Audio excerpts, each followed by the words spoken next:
Amém. Graças a Deus. Quem está feliz, diga amém. Eu acho que até aí, essa altura aí da porta tá bom, viu?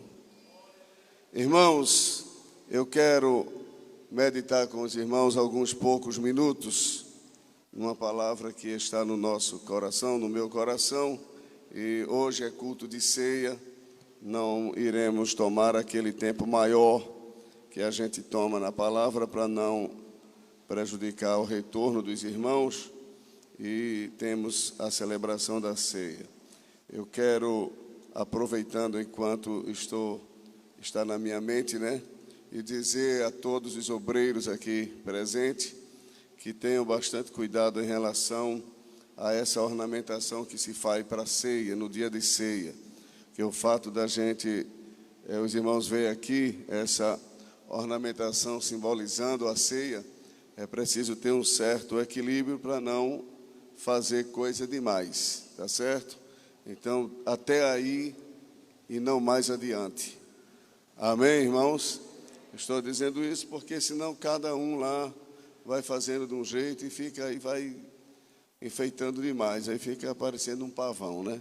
Aí é bom a gente ter uma certa sabedoria para não, nem de mais nem de menos. Todo extremo é perigoso. Se proíbe tudo ou então se libera tudo. Dois erros. Equilíbrio é o caminho certo. Amém, irmãos? Equilíbrio. A gente precisa ter cuidado. Em jograis também, nós não temos o hábito na nossa igreja, o histórico da Assembleia de Deus. No geral, nós não temos histórico, no nosso histórico, jograis com pessoas transformadas em Jesus, ou transformadas em demônio, ou vestidas de Satanás, ou carregando a cruz pelo meio da rua.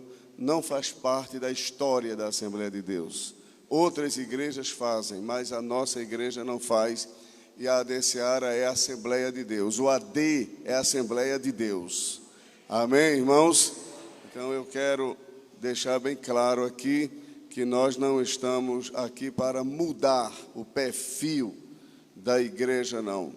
Tudo que é de bom, tudo que é útil, tudo que é de edificante, tudo que é sóbrio, a gente vai preservar em nome de Jesus. Amém, irmãos? Às vezes ligam para mim e perguntam como é que é a doutrina e usos e costumes da AD Seara. Eu digo, Assembleia de Deus. Pronto, já estou dizendo tudo. Ou não, irmãos? Assembleia de Deus. 51 anos que a gente vem nesse perfil, eu vou mudar para quê? Se Deus tem abençoado e o trabalho tem dado certo, as pessoas que mudem e não a igreja. Amém, irmãos? No que diz respeito ao que eu estou dizendo. Agora, existem algumas coisas que a gente pode mudar. Métodos de trabalho, método a gente pode mudar, entendeu? Algumas coisas que estão relacionadas à parte administrativa podem ser mudadas, mas existem coisas na vida da igreja que é melhor não mexer. Diga amém por isso, irmãos. É melhor não mexer. Então vamos mais adiante. Abra a sua Bíblia comigo.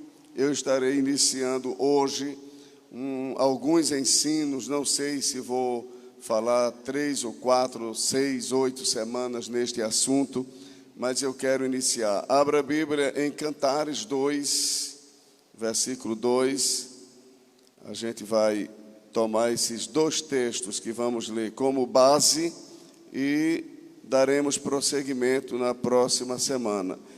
Eu poderia hoje até a gente ouvir um dos obreiros, mas como eu não tenho estado aqui nos domingos, eu faço questão de, na quarta-feira, sempre que estiver aqui, estar trazendo uma palavra para os irmãos, para que a gente possa estar tendo esse contato com os irmãos e também passando o perfil do trabalho que está na nossa responsabilidade, para que os irmãos possam ir tendo essa visão do trabalho. Cantares 2:2 diz assim: qual o lírio entre os espinhos, tal é a minha amiga entre entre as filhas. Mateus 10. Mateus 10.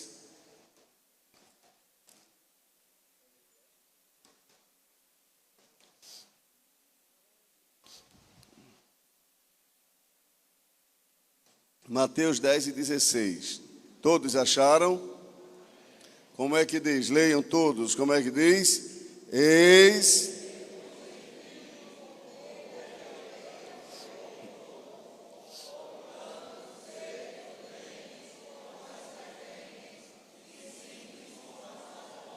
Muito bem.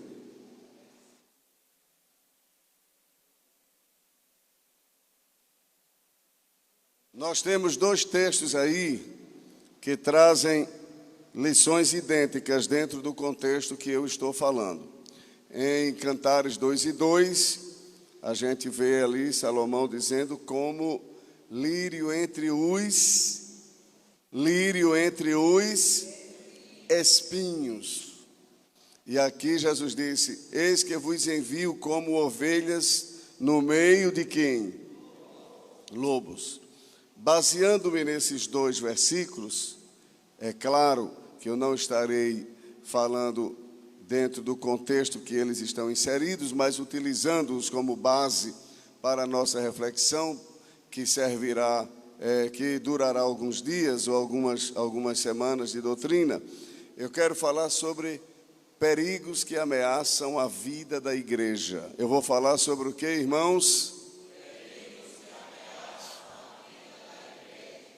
O lírio entre os espinhos está ameaçado, sim ou não? E as ovelhas no meio dos lobos? Claro que está. Imagine uma ovelha no meio dos lobos. A igreja é como lírio entre os espinhos e é como ovelha no meio dos lobos. Então, isto está, a lição que a gente extrai daí é de ameaça, é de algo que ameaça, é de perigo que a igreja corre constantemente. E há muitos perigos que ameaçam a vida da igreja. A igreja vive sob constantes perigos. São inúmeros perigos. É claro que não vou explorar todos, porque não tenho capacidade bíblica para isso. Não tenho conhecimento suficiente para isso. Mas aquilo que está no nosso coração, estaremos distribuindo, compartilhando com os irmãos, para que cada um de nós e a igreja coletivamente, tanto aqui presente como nos assistindo, você pode compartilhar esta palavra com outras pessoas. Essas mensagens sempre ficam lá no YouTube e gravada, e os irmãos podem compartilhar, inclusive até pode utilizar isso para aumentar o número de inscritos, né, nesse canal da igreja. Então eu quero dizer que essa mensagem e outras mensagens, não só a gente falando, mas os irmãos falando aqui, têm ficado gravadas e você poderá edificar a vida de muita gente com a palavra de Deus. Então, lírio entre os espinhos, ovelhas no meio de lobos, fala, portanto, de perigos. Fala, portanto, de ameaças. Vamos lá. Lírio entre os espinhos e ovelhas no meio dos lobos, fala de duas coisas. Fala de quê? Perigos e ameaças. Perigos que ameaçam a vida da igreja. Esses perigos e essas ameaças não são novos. São desde o seu início. Mas Jesus fez uma promessa para a igreja, justamente prevendo esses perigos, essas ameaças. Ele disse em Mateus 16, na confissão de Pedro, ele disse: tu és Pedro, e sobre esta pedra, a confissão que ele fez do próprio Cristo, dizendo que Cristo é o Filho do Deus vivo. Então, sobre esta pedra edificarei a minha igreja, e as portas, completem, não prevalecerão contra elas. Então a igreja, ela é detentora, ela tem consigo uma promessa de vitória, uma promessa de triunfo, e a igreja é um exército vitorioso por natureza. A igreja não entrou na guerra para ganhar. A igreja entrou na guerra com o troféu. Ela já é vitoriosa, porque ela tem uma promessa do seu fundador, que é Jesus, e ele disse: as portas do inferno não prevalecerão contra ela. Diga amém por isso. Todavia, esta promessa não anula o dever que a igreja tem de se precaver, de se cuidar, de agir prudentemente, porque a igreja, como corpo de Cristo na sua plenitude, a igreja universal, o corpo de Cristo na terra, nunca será destruído pelo adversário. A igreja nunca será destruída, mas é possível que uma comunidade local denominada de igreja, porque existe a igreja nesse aspecto, eu sempre gosto de tocar nesse sentido aí, para explicar melhor, deixar os irmãos mais informados acerca da igreja, porque pode ter a igreja local, que é chamada também de igreja. Paulo, escrevendo a determinado obreiro, ele disse que saudasse ao irmão que tinha a igreja em sua casa. Então está falando daquela congregação ou daquele grupo de crentes que se reunia na casa daquele irmão.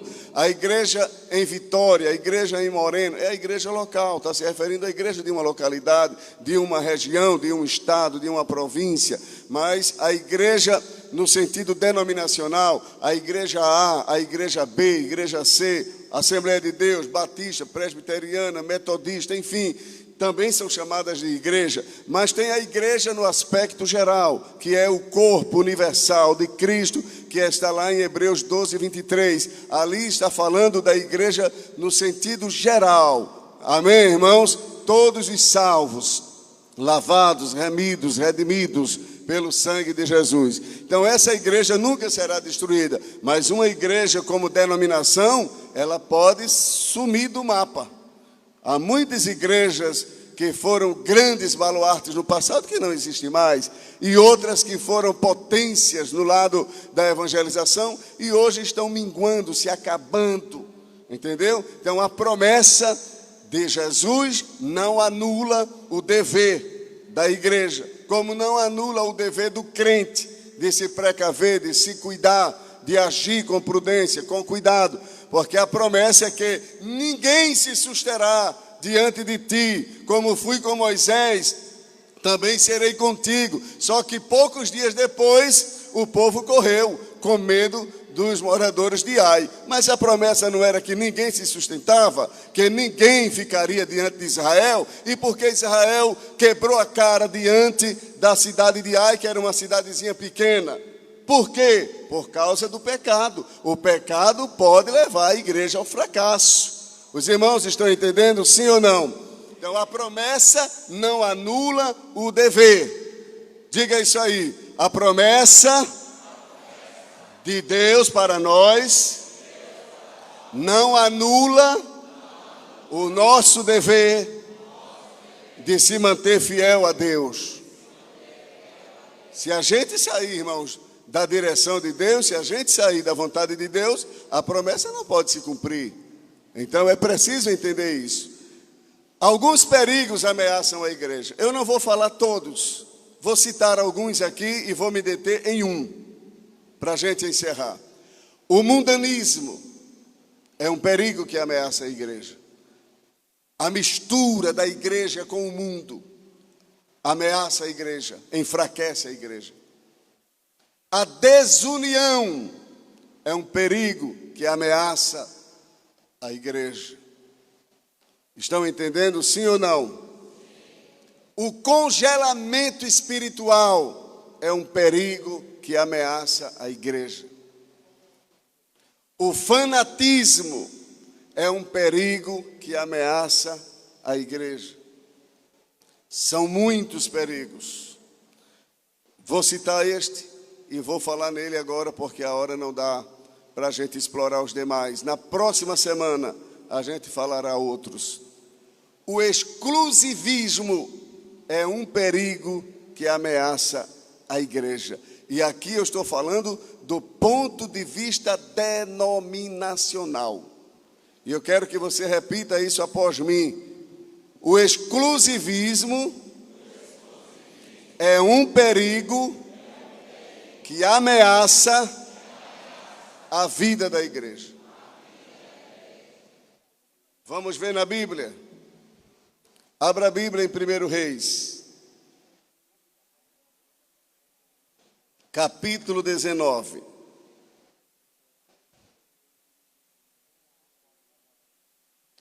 Primeiro Reis, vamos rapidinho, viu, irmãos, por causa da hora. Capítulo 19, versículo de número 13 por diante. Diz assim: E sucedeu que, ouvindo a Elias, envolveu o seu rosto na sua capa, e saiu para fora, e pôs-se à entrada da caverna. E eis que veio a ele uma voz que dizia: Que fazes aqui, Elias? E ele disse: Eu tenho sido em extremo zeloso pelo Senhor, Deus dos exércitos, porque os filhos de Israel deixaram o teu concerto, derribaram os teus altares e mataram os teus profetas à espada. Leiam bem alto o que ele disse agora. Novamente. Só mais uma vez. Olha aqui para mim. Senhor, olha aqui. Eu sou um obreiro extremamente zeloso. Dizia Elias, logo para quem? Para Deus. Que eu dizer isso para outro obreiro é uma coisa, mas eu dizer para Deus, que o outro obreiro pode não conhecer a situação, mas Deus conhece tudo. Sim ou não, irmãos? E Elias estava pensando que estava certo. Elias não estava mentindo ali para si mesmo. Era o pensamento que ele tinha. Eu tenho sido extremamente zeloso. Aí vejam, os filhos de Israel mataram os teus profetas, derribaram os teus altares. Aí depois ele diz: E eu fiquei só. Vamos ver se ele ficou só. Versículo de número 18. Como é que diz aí a resposta de Deus para Elias?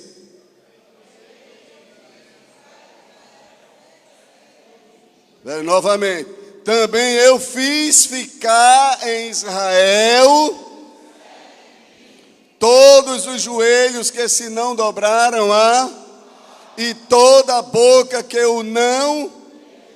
Elias disse assim: eu fiquei. E Deus disse assim: ainda tem. Que disparidade, irmãos.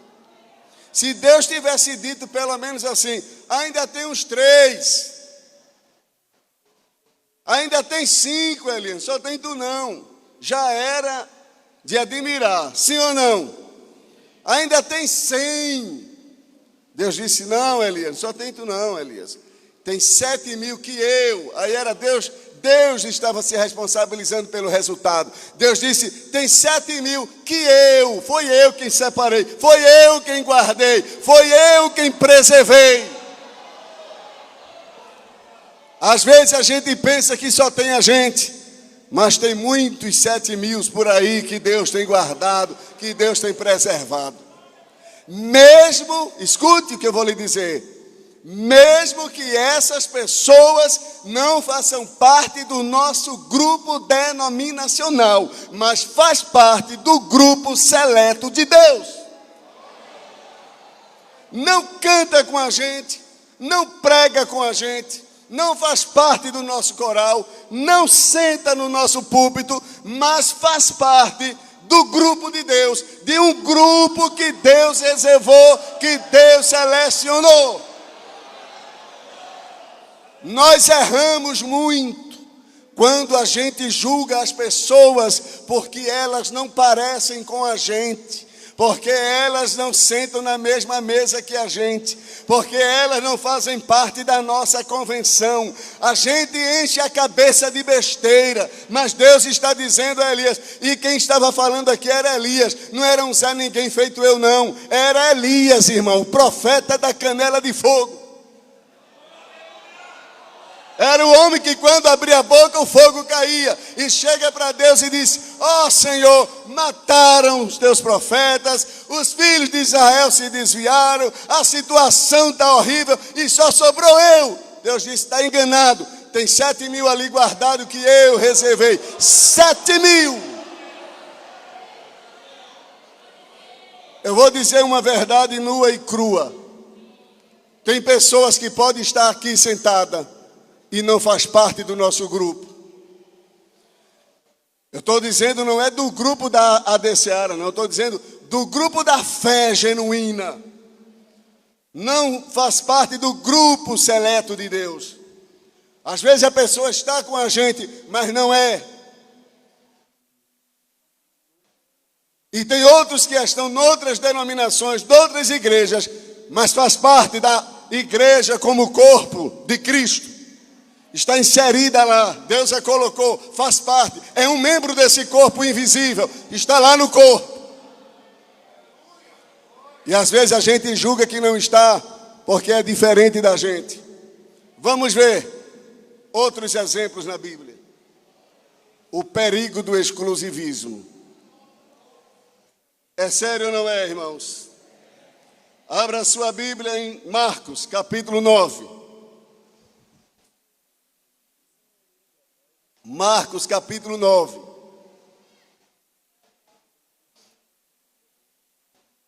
Já estou terminando. Acharam aí? Versículo de número 38. Por diante. Vamos ver aqui outro exemplo de exclusivismo. E João lhe respondeu dizendo, Mestre, vimos um que em teu nome expulsava demônios, o qual, vejam aí, o qual não, novamente, irmão, isso aqui a gente tem que destacar, o qual não, olha aqui para mim, eu vou continuar a leitura, mas olhe para mim. Essa pessoa que João falou dela, fazia parte dos 12, acompanhava Jesus. João ia passando, estava o camarada lá. Em nome de Jesus, eu te repreendo, Satanás. Quando João viu isso, disse, cala-te. Você não pode expulsar demônios, você não faz parte do meu grupo. Você não segue junto com a gente. Você não está na mesma denominação. Eu estou contextualizando, viu, irmão? Estou contextualizando, estou trazendo para a realidade de hoje. Você não faz parte dessa convenção. Você não faz parte aqui desse grupo. Só pode expulsar demônio quem estiver aqui. Não pode ser 13, é só 12. Se for dos 12 serve. Se for 13, esse 13º aí não faz parte do grupo e portanto não tem autoridade. Aí vai para Jesus logo. Foi para quem? Caiu na mesma besteira de Elias. Elias foi para Deus dizer, só tem eu. Aí João foi agora dizer, Senhor, só tem a gente aqui. Senhor, tem um ali expulsando demônio sem fazer parte do grupo e eu proibi. Eu já disse a ele, você não pode expulsar, que você não faz parte desse grupo. Vamos ver o que foi que Jesus respondeu. O qual não nos segue, nós o proibimos, porque não nos segue. A resposta de Jesus. Jesus, porém, disse, o que foi que Jesus disse? Não o proibais, porque ninguém há que faça milagre em meu nome e possa logo falar mal de mim. Porque quem não é contra nós,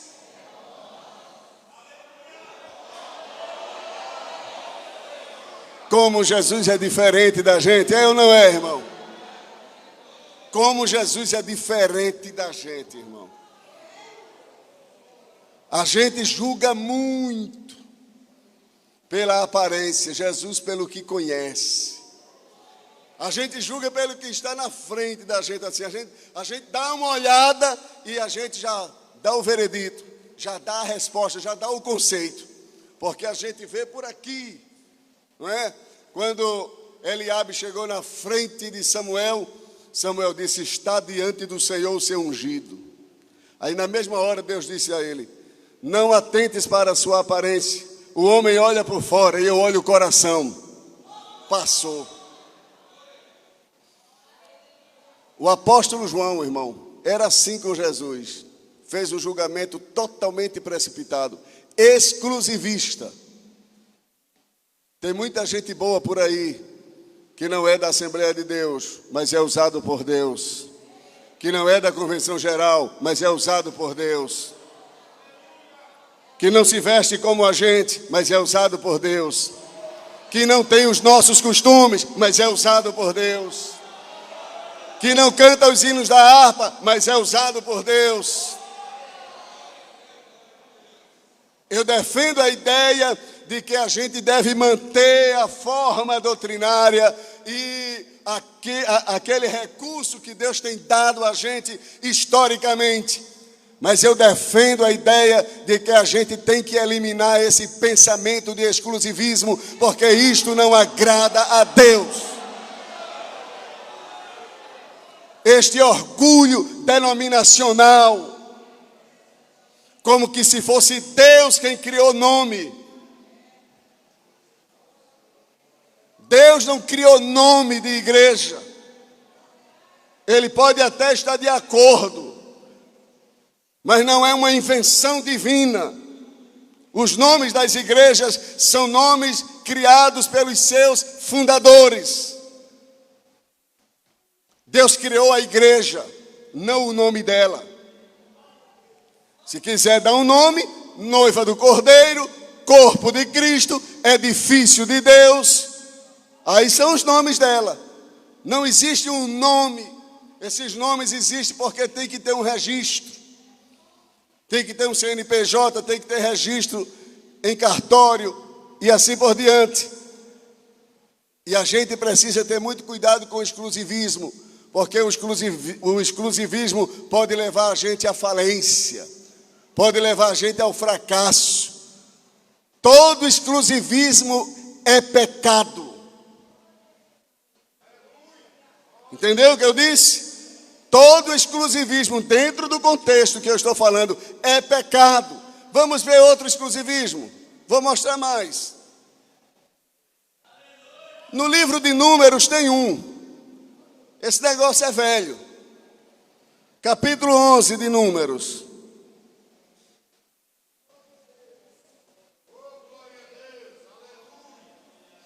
Eu lembro que quando eu era criança, às vezes a gente tinha dificuldade até de aceitar os irmãos da Igreja Batista como se fosse salvo também. Porque era uma visão muito exclusivista que a gente tinha na Assembleia de Deus. E isso, querendo ou não, fica impregnado na gente. E parece que só sai com jejum e oração. Porque é uma coisa que fica impregnado, irmão.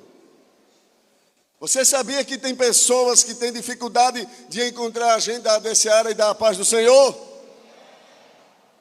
Se esconde, inventa uma história, desvia o caminho. Só que tem uma coisa: se me der a paz ou se não der, eu tenho paz. Porque a paz que eu tenho, a paz que você tem, a paz que nós temos, não é dada por igreja, é dada por Jesus. E Jesus disse em João 14, 27, deixo-vos a paz, e a minha paz eu vos dou. Quem tem paz aqui?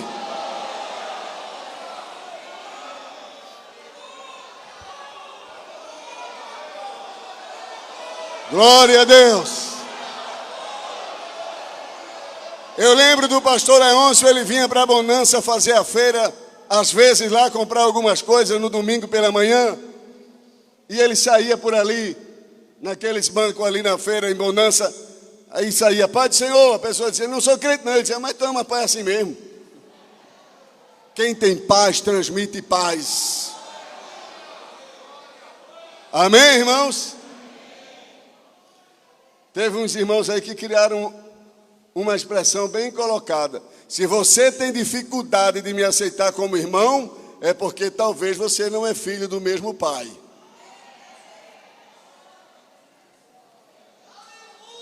É um negócio para vocês dar uma glória a Jesus bem grande aqui. Números, capítulo 11. Vejam só. Versículo 26 por diante. Porém, no arraial ficaram 2 homens. O nome de um era Eldade e o nome do outro era Medade. E repousou sobre eles o Espírito. Aqui é o Espírito Santo, viu, irmão? Porquanto estavam entre os inscritos, ainda que não saíram para a tenda, e profetizavam no arraial. Não estava na tenda, mas o Espírito veio sobre eles. E aí? Não estava na tenda, mas o Espírito veio sobre ele. Pode não estar aqui, mas de repente o Espírito Santo veio sobre ele. Vamos ver. Então correu um moço e o anunciou a Moisés e disse: Eldade e Medade profetizam no arraial. E Josué, filho de Num, servidor de Moisés, um dos seus jovens escolhidos, respondeu e disse: Senhor meu, Moisés, proíbe-lo. Olha aí, não está na tenda, proíbe. Moisés proíbe esses homens de profetizar. Ele não pode profetizar. Eles não estão aqui. No caso de João, lá em Marcos, não podia expulsar demônio porque não fazia parte do grupo de Jesus. Sim ou não? Aqui não pode profetizar porque não estava na tenda, estava fora da tenda. Então proíbam eles aí, proíbe Moisés. Diz a eles que eles não podem profetizar, só quem pode é a gente, só quem está na tenda. Só quem está nessa denominação nossa é quem pode profetizar, é quem pode cantar, é quem Deus usa. Se não tiver aqui, não pode. Que coisa terrível, irmão. E parece que as pessoas têm uma lavagem cerebral que acredita mesmo que a mentira é verdade. Vamos ver a resposta de Moisés. Vocês viram a resposta de Deus para Elias? Qual foi a resposta de Deus para Elias? Senhor, só ficou eu. Qual foi a resposta? 7.000. A resposta de Jesus para João: Senhor, eu proibi. Aí Jesus disse o quê? Não proibais. Veja como contraria a resposta de Deus para a palavra do zeloso, dos zelosos, né? Vamos ver a resposta de Moisés aqui. Porém Moisés lhe disse: tens tu ciúmes por mim? Tomara que todo o povo do Senhor fosse profeta, que o Senhor lhes desse o seu, a visão, né, irmão? A visão. Enquanto Josué é inexperiente, Moisés proíbe esses homens de profetizarem. Moisés olhou e disse: tu está com inveja? Tu estás com ciúme? Bom seria que não só os dois, todo mundo aqui fosse profeta. Que o Espírito de Deus repousasse sobre todos. Que visão, né, irmão? Que visão abrangente, que visão de reino. Não é? Uma visão do reino, uma visão da grandeza, não uma visão denominacional, não uma visão limitada, não uma visão que fica dentro de um estado, não uma visão que fica dentro de um quadrado determinado estabelecido pelo homem. Jesus disse, sabe o quê? O campo é o mundo. Como é diferente a visão de Jesus, né? Jesus não dá obreiro para uma cidade. Jesus não dá obreiro para um estado. Jesus não dá obreiro para uma nação. Jesus dá obreiro para o mundo. Diga amém por isso. A chamada de Deus não é do tamanho de uma aldeia. A chamada de Deus é do tamanho do mundo. O obreiro pode estar hoje aqui e amanhã Deus pode mandá-lo para a Ásia. Diga amém por isso. Vamos ver 2 exclusivismos para a gente terminar. Abra a Bíblia em Lucas 21. Eu acho melhor Lucas 18, depois 21. Lucas 18. Já estou terminando para a gente celebrar rapidamente a ceia do Senhor. Os irmãos estão entendendo o assunto, sim ou não? Estão achando bom, sim ou não? Isso aqui é a palavra, viu? Eu não estou inventando nada, não. Isso aqui é a palavra, aqui não tem mistura, não. O irmão disse uma vez, é polpa de Bíblia sem caroço e sem bagaço. Goste quem quiser. 18 de Lucas, versículo de número 9. E disse também esta parábola a uns que confiavam em si mesmo, exclusivismo, crendo que eram justos e desprezavam olha aí, exclusivismo. 2 homens subiram ao templo a orar, um fariseu e outro publicano. O fariseu, estando em pé, orava consigo desta maneira: ó Deus, graças te dou, porque não sou como os demais homens. Olha aí o exclusivismo. Eu sou diferente, eu não sou igual aos outros. Essa igreja é diferente, não é igual às outras. Existem pontos que a gente pode dizer isso aí. Existem situações que a gente pode dizer. Existem situações que nós podemos dizer. Depende a que a gente está se referindo. Se o que a gente está dizendo for colocando-se numa posição de superioridade, de melhor situação, não é recomendável à luz da palavra de Deus. Porque alguém que pode estar bom hoje, amanhã pode estar pior do que quem está ruim hoje. Entendeu? O melhor caminho para quem está bem hoje é se manter humilde para amanhã estar melhor do que hoje. Se você entendeu, glorifique a Jesus. Mas ele pensou, disse a Bíblia, graças te dou, porque não sou como os outros, roubadores, injustos, adúlteros. Veja como ele viu tanto pecado nos outros. Todo exclusivista, irmãos. Olha aqui para mim, por favor. Todos, sem exceção, todos os exclusivistas conseguem ver muito pecado nos outros, mas não conseguem ver nada em si mesmo.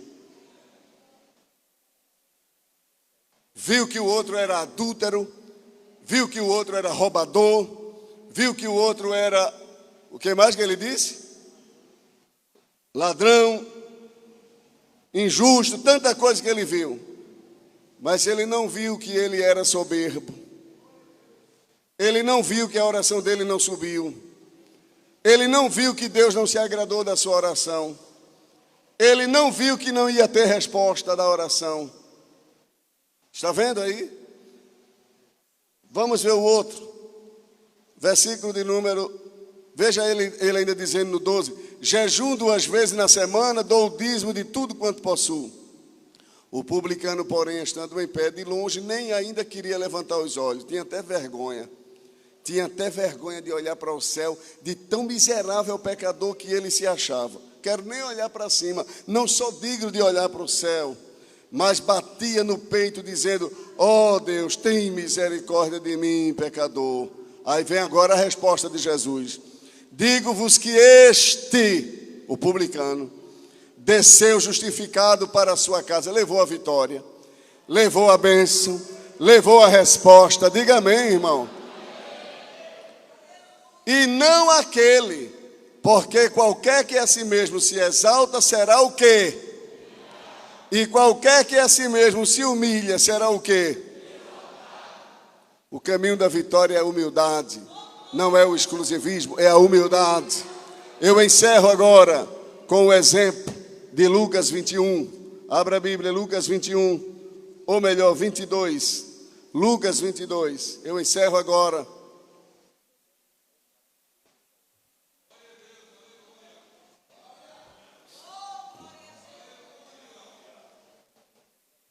Vamos pedir ao presbítero Daniel Simão para ler. Já vá preparando aí, irmão Daniel. Lucas 22. mas é para ler o texto da ceia. Lucas 22:31. Vejam aqui o último exemplo de exclusivismo dentro dessa mensagem de hoje. Disse também o Senhor: Simão, Simão, eis que Satanás vos pediu para vos cirandar como trigo, mas eu roguei por ti, para que a tua fé não desfaleça. E tu, quando te converteres, confirma teus irmãos. E ele disse: Senhor, estou pronto a ir contigo até a prisão e a morte. Mas ele disse: digo-te, Pedro, que não cantará hoje o galo antes que 3 vezes negues que me conheces. Exclusivismo, sim ou não, irmãos? Nos textos paralelos a esse, como Mateus 26:31-35, Marcos 14:27-31, João 13:36-38, os irmãos vão ver que Pedro disse assim: ainda que todos te deixem, ainda que todos te abandonem, ainda que todos te neguem, menos eu. Exclusivismo. Menos eu. O exclusivista não conhece a si mesmo. Porque o exclusivista, ele pensa que é e não é. Ele pensa que sabe e não sabe. Ele pensa que tem e não tem. Pedro disse: ainda que todos. E tem mais uma coisa: subestima os demais. Subestima os demais. Ele disse: ainda que todos te abandonem, menos eu. Jesus sabia que todos o abandonariam. Só que os outros não disseram nada. Os outros ficaram calados. Pedro foi quem teve a audácia de se colocar no lugar de melhor do que os outros. Aí Jesus disse: então, como tu estás dizendo? Jesus não disse nada com os outros, disse com ele. Como tu estás dizendo isso? Antes que o galo cante 3 vezes, tu me negarás. E se cumpriu do jeito que Jesus disse, sim ou não? A resposta de Deus para Elias tem 7.000. A resposta de Jesus para João: não proibais. A resposta de Moisés para Josué: que todo o povo de Deus seja profeta. A resposta de Jesus dentro da parábola do rico e do fariseu e do publicano: o humilde será exaltado. A resposta de Jesus para Pedro: veja, todas as respostas foram corretivas, todas elas. Antes que o galo cante, 3 vezes me negarás. Quer contar com a bênção de Deus? Considere os outros que não falam a sua mesma linguagem, que não faz parte do seu grupo, mas que professa a mesma fé no mesmo Deus. Diga amém por isso. Ainda que trabalhem em roçados diferentes, mas no geral são todos funcionários do mesmo fazendeiro. Deus abençoe a todos, em nome de Jesus. Vamos de pé ler